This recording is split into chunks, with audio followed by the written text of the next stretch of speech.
Ses écrits ont inspiré les grands mouvements révolutionnaires du XXe siècle, qui ont conduit à l'ascension dictatoriale d'hommes comme Joseph Staline et Mao Zedong. Il a vécu dans la pauvreté et l'obscurité, se contentant de laisser les autres prendre le devant de la scène et conscient que ses idées ne se réaliseraient pas de son vivant. Nous nous souvenons de lui comme du père du communisme. Pourtant, la version qui s'est imposée en Union soviétique et en Chine ne ressemblait guère à ce qu'il avait imaginé. Dans la biographie de cette semaine, on découvre l'homme qu'était Karl Marx. Les débuts. Karl Marx est né le 5 mai 1818 dans la ville historique allemande de Trèves. Il appartient à une famille de la classe moyenne supérieure, son père Heinrich exerçant la profession d'avocat. La mère de Karl, Henrietta, est issue d'une riche famille néerlandaise. La famille était juive, mais Heinrich s'était converti au christianisme l'année précédant la naissance de Karl afin d'éviter les lois sévères imposées aux juifs. Karl était le troisième d'une famille de 9 enfants. Il est devenu le fils aîné lorsque son frère Moritz est décédé en 1819. Le jeune Karl était un enfant plein de vie qui avait tendance à s'attirer des ennuis. Son père lui donnait des cours à domicile jusqu'à l'âge de 12 ans, puis il entra au lycée de Trèves. Le directeur de l'école, Hugo Wittenbach, s'est immédiatement pris d'affection pour le jeune Marx, qui était curieux et l'a aidé à former ses premières idées philosophiques. Wittenbach enseigne les idées libérales à ses élèves et emploie de jeunes humanistes libéraux comme professeurs. En conséquence, l'école acquiert une réputation de fermenteur d'idéologies dangereuses. En 1832, Wittenbach est placé sous surveillance par les autorités, l'école étant fouillée à la recherche de matériel subversif. Début de la vie de Karl. Karl est diplômé de l'école à l'âge de 17 ans et poursuit ses études à l'université de Bonn, où il s'inscrit comme étudiant en droit en octobre 1835.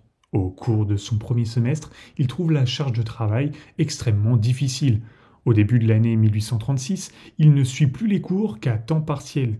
Il passe la plupart de ses nuits dans les pubs locaux et se réveille souvent le lendemain avec une gueule de bois, ce qui limite la concentration qu'il peut accorder à ses études. À une occasion, il a été arrêté pour ivresse publique. Après avoir gaspillé ses efforts pendant 1 an à l'université de Bonn, le père de Marx a mis les pieds dans le plat. Il transfère son fils à l'université de Berlin et lui ordonne de commencer à s'occuper sérieusement de ses études. L'été précédent son transfert à l'université de Berlin, Karl retourne chez lui, à Trèves.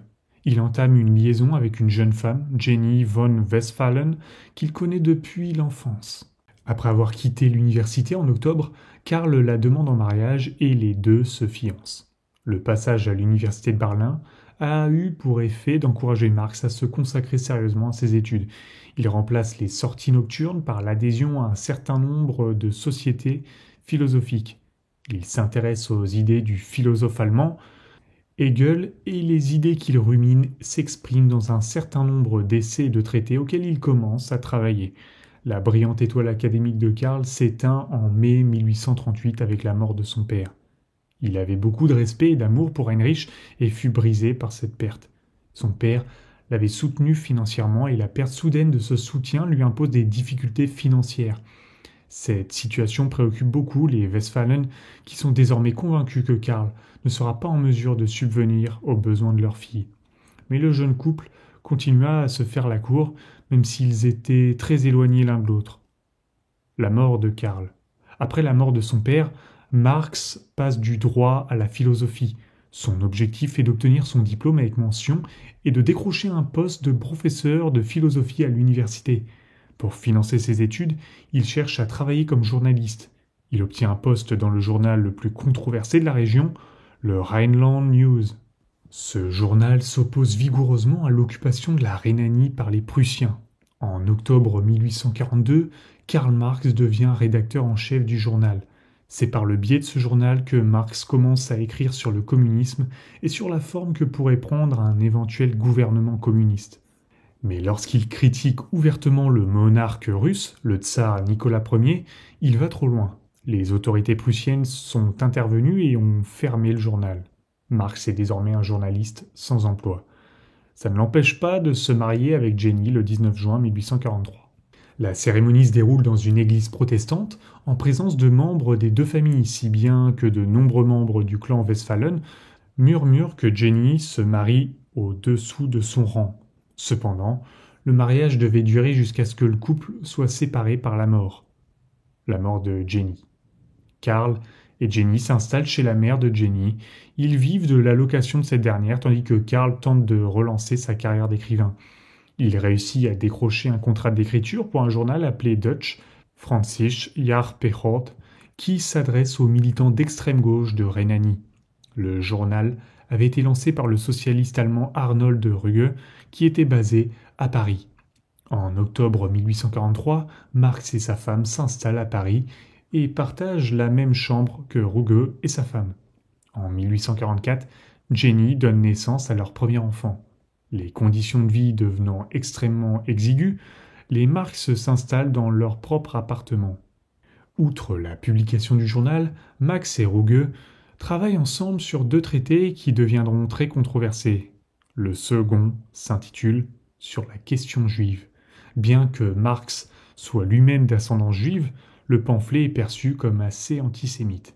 Il y parle pour la première fois du prolétariat, un groupe de révolutionnaires de la classe ouvrière qui se débarrasserait du joug de la religion et d'autres liens culturels pour enfin unir les masses.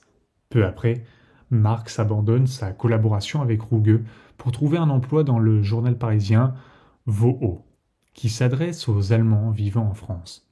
Le journal est parrainé par la Ligue des Justes, composée d'immigrés allemands qui croient en un système communiste où chacun jouit de l'égalité économique. C'est en travaillant pour WoO que Marx rencontre Friedrich Engels et s'allie avec lui. Les deux hommes s'entendent immédiatement et leurs idées convergent vers ce qu'on appellera le marxisme classique. Marx est inspiré par un rapport qu'Engels a rédigé intitulé « Les conditions de la classe ouvrière en Angleterre ». Il est plus que jamais convaincu que la classe ouvrière finira par se soulever et renverser ses oppresseurs. Engels est issu d'une famille riche et au fil des ans, il soutient financièrement Marx à maintes reprises. Les idées révolutionnaires que Marx défendait dans ses écrits ont rapidement attiré l'attention des autorités prussiennes qui ont fait pression sur lui pour qu'il quitte la France. Le ministère de l'Intérieur fait fermer WoO et Marx dispose de 24 heures pour quitter le pays. Il décide de s'installer à Bruxelles, en Belgique, où sa femme et son bébé le rejoignent quelques jours plus tard. La Belgique du Nouveau Monde est un pays libéral et libre-penseur qui se prête naturellement aux philosophes de gauche de Karl Marx. Peu après son installation à Bruxelles, Jenny tombe enceinte une 2e fois. De retour en Allemagne, la belle-mère de Marx craint que sa fille ne soit pas en mesure de faire face au stress d'un nouveau départ avec un enfant en bas âge et un autre en route. Elle envoie sa servante, Hélène de Maus, à Bruxelles pour l'aider à faire face à la situation. Hélène sera désormais un membre permanent du foyer Marx. À l'insu de Marx, le gouvernement prussien fait pression sur les Belges pour qu'ils le chassent. En conséquence, il subit des retards frustrants dans ses efforts pour obtenir un permis de séjour permanent. Pour obtenir ce permis, il doit promettre de ne pas s'impliquer dans les questions politiques locales et de ne pas épouser ses opinions politiques. Il s'efforce alors de trouver des échappatoires qui lui permettent de diffuser ses idées.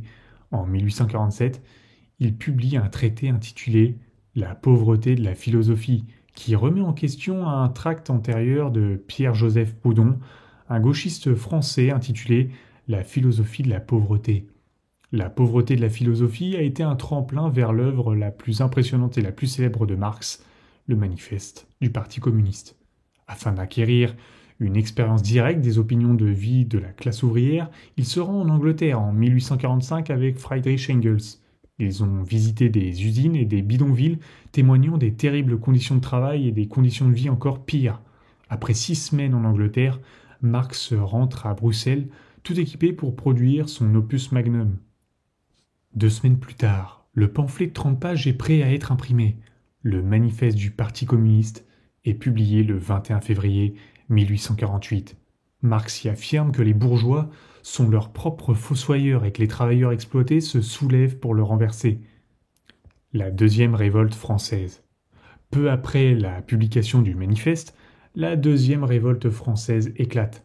Le monarque est chassé et un gouvernement démocratique est mis en place. De retour en Belgique, Marx est arrêté pour activité subversive.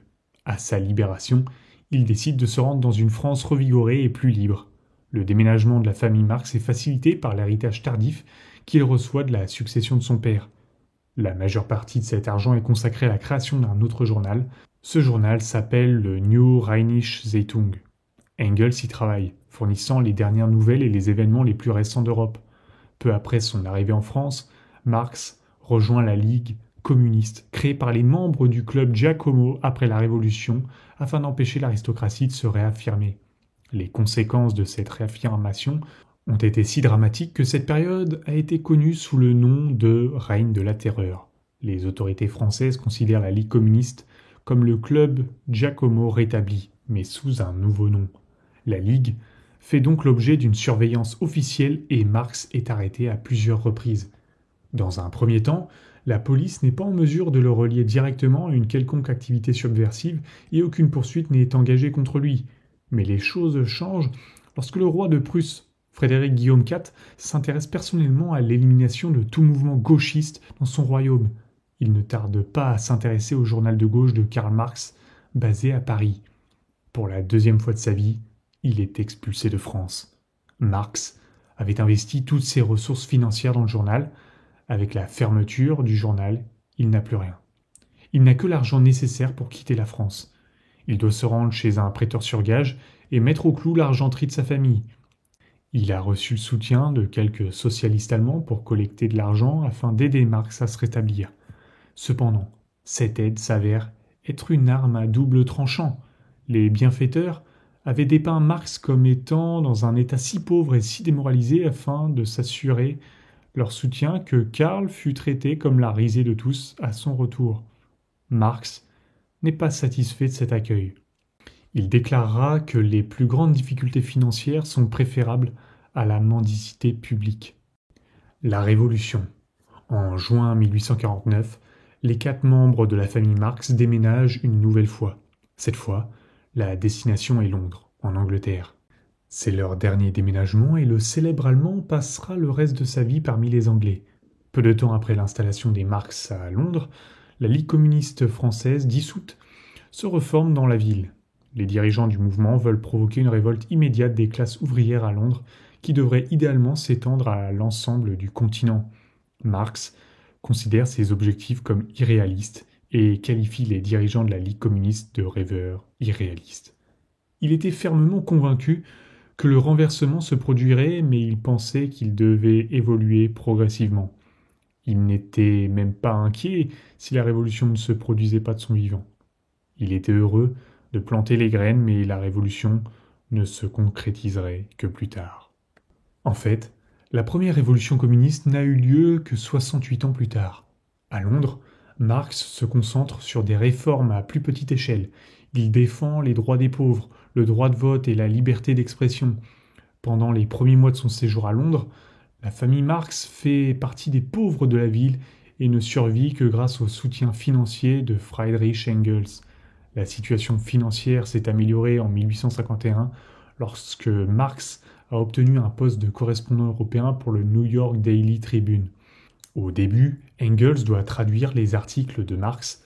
Très vite, Karl apprend l'anglais et peut traduire lui-même. À l'époque, le New York Daily Tribune était le journal le plus lu des États-Unis. Le journal lui verse 200 livres sterling par an pour qu'il fournisse 2 articles par semaine. Mais ce n'est jamais suffisant et la famille a du mal à joindre les deux bouts. En 1852, Marx se préoccupe de ce qui se passe de l'autre côté de la Manche. Une deuxième révolution française a éclaté et un nouveau Napoléon, neveu du premier, s'est emparé du pouvoir, s'érigeant en nouvel empereur. Marx est frustré de voir comment les travailleurs français peuvent permettre à un autre dictateur de régner sur eux. Il écrit un livre intitulé « Le 18e Brumaire de Louis-Napoléon » qui se moque du nouvel empereur. Il y blâme à la fois la classe ouvrière française qui s'est laissée entraîner par le dictateur et le prolétariat qui a été crédule face à la promesse de Napoléon de contrôler les masses. Dans son livre, il résume la situation de la manière suivante. La lutte semble être réglée de telle sorte que toutes les classes, également impuissantes et également éloignées, tombent à genoux devant la crosse du fusil. Le New York Daily Tribune. En tant que correspondant du New York Daily Tribune, Marx était dans une position unique pour donner un point de vue extérieur sur la guerre civile américaine. Il prédit que l'élection d'Abraham Lincoln conduira à la guerre civile et que celle-ci aura un impact considérable sur l'économie britannique, dont l'industrie textile dépend des exportations de coton en provenance du sud des États-Unis. Il avait raison sur les deux tableaux, le ralentissement du commerce étant qualifié de famine du coton. De nombreux ouvriers britanniques perdent leur emploi, ce qui incite le gouvernement britannique à fournir une aide financière pour soutenir la cause confédérée. Marx ne tarde pas à souligner l'hypocrisie de la position britannique. Après avoir elle-même interdit l'esclavage, la Grande-Bretagne soutient maintenant les États sudistes esclavagistes afin de stimuler sa propre économie. Ces articles sont publiés dans la Tribune sans opposition jusqu'à ce que le journal change sa position pro-abolitionniste et commence à appeler à une cessation immédiate des hostilités. Désormais, les articles doivent être neutres dans leur ton. C'est un désastre pour Marx qui, ne voulant pas transiger avec ses principes, donne sa démission. Une fois de plus, Karl Marx se retrouve au chômage. Le moment est mal choisi, les pressions financières ayant augmenté avant même qu'il ne quitte le journal. De plus, Jenny est atteinte de la variole. N'ayant nulle part où aller, Marx demande de l'aide à Friedrich Engels. Cependant, Engels est en deuil depuis la mort de sa femme, et la lettre de Karl demandant de l'aide n'est pas bien accueillie. Après 3 jours de réflexion, il envoya la réponse suivante. « Vous trouverez naturel que mes propres problèmes et votre accueil glacial m'aient empêché de vous répondre plus tôt. Tous mes amis m'ont témoigné en cette occasion qui devait me toucher de près plus de sympathie et d'amitié que je ne pouvais en attendre. Vous avez trouvé le moment propice pour faire valoir la supériorité de votre froideur de pensée. » Marx est surpris et contrarié d'avoir involontairement insulté Engels. Il s'empresse de lui répondre, ce qui nous permet de comprendre à quel point la situation est désespérée. Ma femme et mes enfants peuvent témoigner que lorsque votre lettre est arrivée, j'étais très affecté par la mort de l'un de mes proches, mais lorsque je vous ai écrit dans la soirée, j'avais l'impression d'être dans une situation désespérée. J'avais le courtier du propriétaire dans la maison, le boucher protestant contre mon chèque, le manque de charbon et de nourriture et la petite Jenny au lit. Dans de telles circonstances, je ne peux généralement me sauver que par le cynisme. Les deux hommes. Les deux hommes se réconcilient rapidement et Engels apporte à nouveau son soutien financier pour maintenir la famille Marx à flot. Très vite cependant, Marx est confronté à une nouvelle crise. Alors que la santé de sa femme s'améliore, la sienne commence à se détériorer. Les muscles de Karl éclatent sur tout son corps, provoquant une douleur et une gêne considérables. Il souffre tout en achevant son dernier ouvrage, Das Kapital. L'ouvrage est publié à Berlin en 1867. Il met l'accent sur la plus-value du travail et sur l'impact des machines sur la main-d'œuvre. Le Capital, donc Das Kapital, fut un succès, mais cela ne se traduisit pas par une stabilité financière pour la famille qui luttait sans cesse.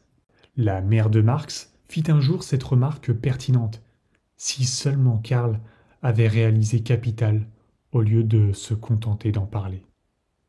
Lorsque Laura, la fille de Marx, s'est fiancée à Paul Lefargue, un étudiant en médecine en difficulté, son père protecteur a voulu lui éviter de commettre la même erreur que sa mère, à savoir épouser un homme qui n'était pas préparé à s'occuper d'elle. Il s'oppose fermement au mariage, ne cédant que lorsqu'il a l'assurance que le jeune homme est capable de s'occuper financièrement de sa fille.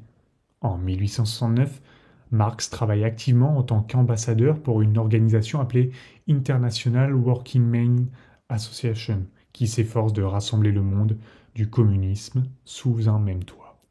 En 1870, la France déclare la guerre à l'Allemagne.